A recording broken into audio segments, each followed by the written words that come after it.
Hi అండి, అందరికీ నమస్తే. ఈరోజు మన రెసిపీ అప్పలాలతో కర్రీ. అవునండి, మీరు విన్నది కరెక్టే, అప్పడం కర్రీ. ప్రొసీజర్లోకి వెళ్ళిపోదాం.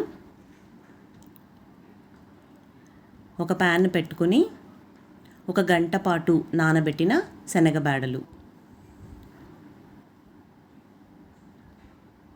1/4 గ్లాసు పెసరపప్పు, దాన్ని కూడా శుభ్రంగా కడిగి అందులో వేసుకోవాలి.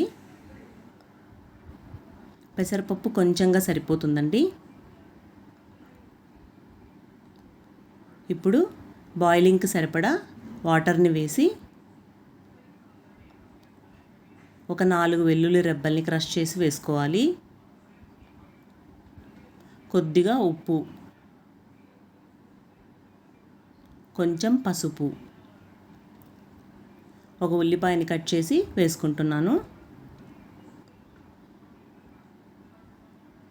ఇప్పుడు మూత పెట్టి 2 నుంచి 3 విజిల్స్, మరి ఎక్కువగా బాయిల్ చేసేయకూడదండి. పప్పుని కొంచెం పలుకుగానే ఉండాలి. మూత తీసి ఓపెన్ చేసి చూస్తే పప్పు బాగా ఉడికిపోయింది. ఇప్పుడు అదే ప్యాన్ని నీట్గా క్లీన్ చేసి గ్యాస్ ఆన్ చేసి వేడెక్కిన తర్వాత 2 స్పూన్ల నూనె వేసుకోవాలి. 2 పెద్ద సైజు ఉల్లిపాయల్ని కట్ చేసి వేసుకోవాలి.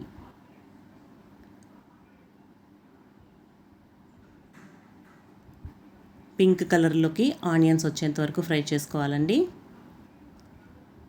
కొద్దిగా కరివేపాకు వేసి దాన్ని కూడా ఫ్రై చేయాలి. 3 కట్ చేసిన టమోటాలని వేసి ఫ్రై చేస్తూ ఉందాం.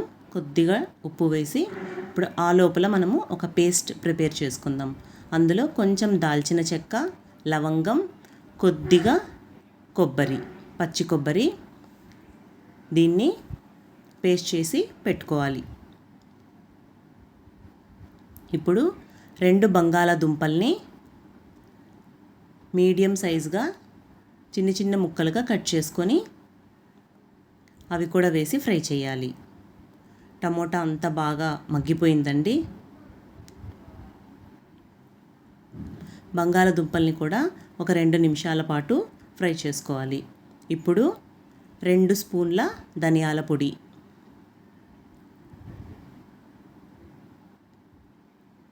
1 స్పూన్ కారం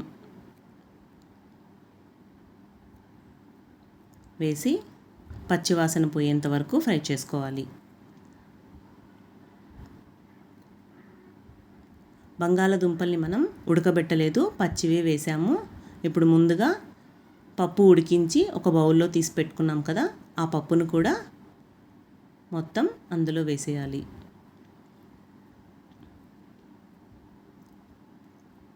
ఇప్పుడు కర్రీకి సరిపడా కన్సిస్టెన్సీకి తగ్గట్టుగా వాటర్ కూడా వేసుకోవాలి.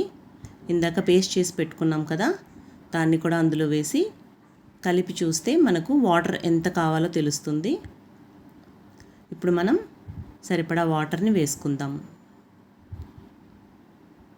మూత పెట్టి మీడియం ఫ్లేమ్లో ఉడికించుకుంటూ ఉండాలి. ఆ పక్కలో ఒక ప్యాన్ని పెట్టుకొని అప్పలాలన్నింటినీ మనకి ఎన్ని అప్పడాలు కావాలో అన్ని అప్పలాలు ఫ్రై చేసి పెట్టుకోవాలి. ఇప్పుడు ఒకసారి కర్రీని మూత తీసి చూద్దామండి. బాగా ఉడుకుతుంది. బంగాళదుంప ఉడికిందో లేదో చూడాలి.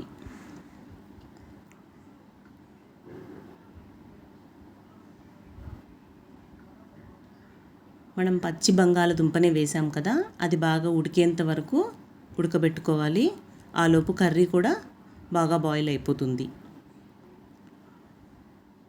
మరొక నిమిషం పాటు మూత పెట్టి బాయిల్ చేసుకుందాం.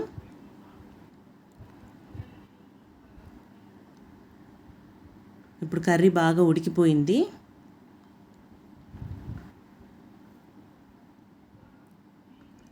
పప్పు చూడండి, అలా పలుకుగానే ఉండాలి, మొత్తం పేస్ట్ లాగా అయిపోకూడదు.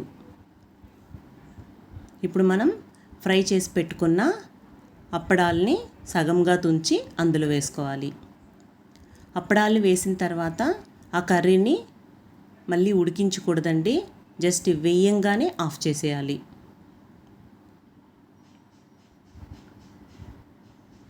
ఒక్కసారి మెల్లగా కలుపుకోవాలి. అప్పుడే అందులో ఉన్న వాటర్ అంతా అది పీల్చుకుంటుంది. అప్పడాల్లో ఉప్పు ఉంది కాబట్టి మనం చూసుకొని కర్రీకి ఉప్పు వేసుకోవాలండి. నేను వేసిన మసాలాలన్నీ నా కర్రీకి కరెక్ట్గా టేస్ట్ సరిపోయినాయి. ఇప్పుడు అప్పలాలన్నీ ఆ వాటర్ని పీల్చుకునేంత వరకు మూత పెట్టి ఒక 2 నిమిషాలు ఉంచాలి. తర్వాత మనం డిష్ అవుట్ చేసుకుందాం. అంతే అండి, అప్పడాల కర్రీ అయిపోయింది. చాలా టేస్టీగా ఉంటుందండి. మీరందరూ కూడా ఒక్కసారి ట్రై చేసి మీ ఫీడ్బ్యాక్ని కామెంట్ చేయండి. వీడియో నచ్చితే ఒక లైక్ చేయండి. మీ ఫ్రెండ్స్ అండ్ రిలేటివ్స్కి షేర్ చేయండి.